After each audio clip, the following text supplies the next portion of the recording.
দর্শক সরাসরি দেখছেন কালবেলা যুক্ত রয়েছে ঢাকা মেডিকেল থেকে। আমরা দেখতে পাচ্ছি ইতিমধ্যেই কিন্তু আমরা জানতে পেরেছি ঢাকা মেডিকেলে কিন্তু ভিপি নূরকে নিয়ে আসা হয়েছে এবং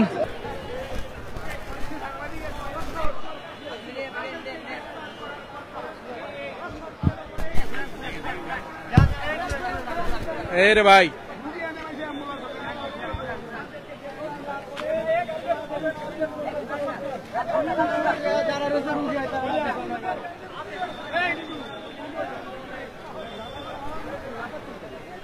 গণ অধিকার পরিষদ এবং তার নেতৃত্বের উপরে হামলা